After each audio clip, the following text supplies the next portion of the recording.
Eh, Estamos en el inicio de, de la Edad Media.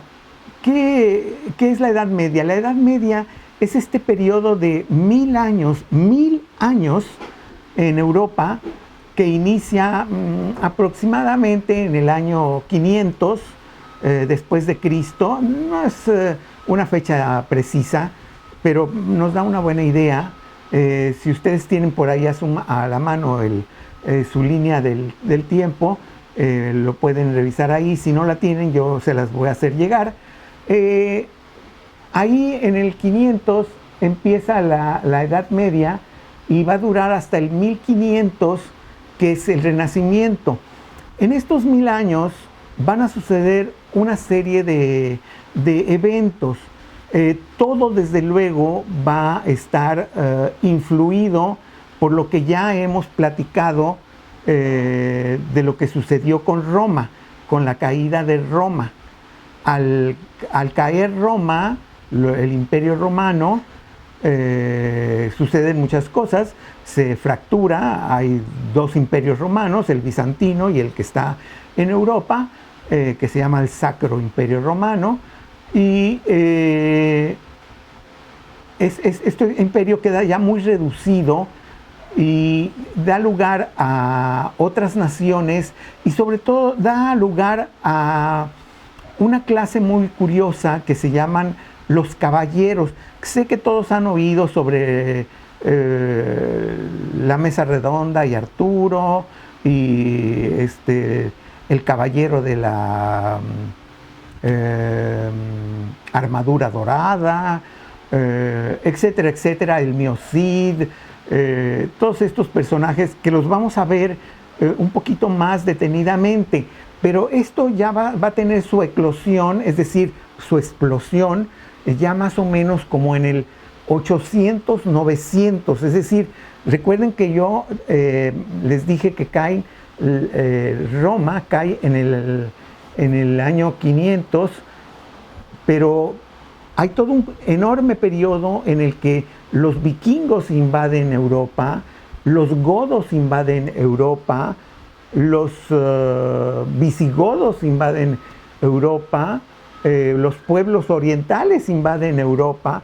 Entonces, es una época en que hay muchas guerras, muchos conflictos, mucha enfermedad. No dejen de pensar en eso, porque hoy en día que estamos nosotros viviendo la pandemia y que de alguna manera la estamos viviendo relativamente cómodamente, pero piensen en aquel entonces en el que no había un supermercado, no había un teléfono donde yo podía pedir la medicina, sino que todo el mundo estaba aislado, ¿sí? Y muchas veces cada quien vivía como podía. Y si de repente caía una horda de godos y los destruía, pues ni modo, así les tocó. Entonces, en una época como esa, difícilmente se crea una literatura. Sin embargo, sí la hay. Y la vamos a ver cuando empecemos nuestro estudio sobre la Edad Media. Pero déjenme, me voy a hacer un poquito otra vez para atrás. Estoy otra vez en la caída del Imperio Romano.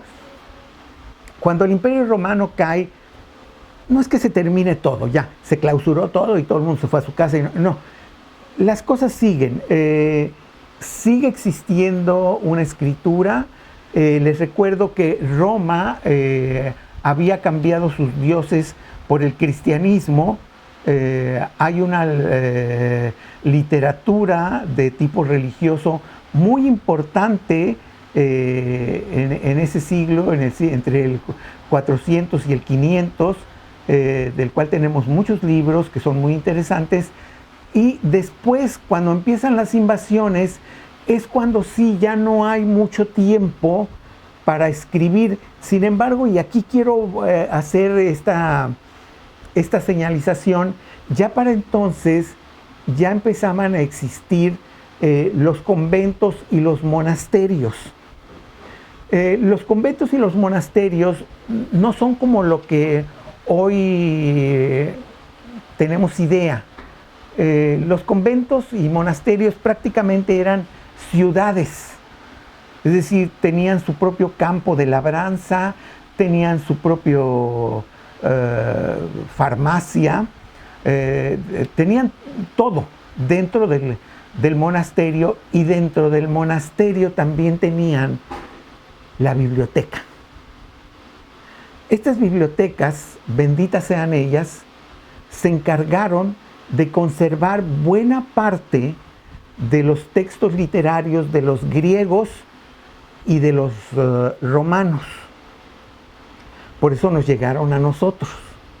Eso lo vamos a ver, la importancia que tiene cuando estudiemos la literatura de la Edad Media. Por hoy yo me estoy despidiendo, nada más quise hacer esta pequeña reflexión de lo que ya habíamos visto, de con qué es lo que vamos a empezar y qué es lo que vamos a estudiar. Vamos a leer algunos textos muy interesantes que luego cuando oímos sus nombres nos parece que ¡ay! Ha de ser aburridísimo. No es cierto, son de lo más interesantes, son aventuras, son textos muy fáciles de asimilar y de comprender. Y nos vemos en la próxima plática. Gracias.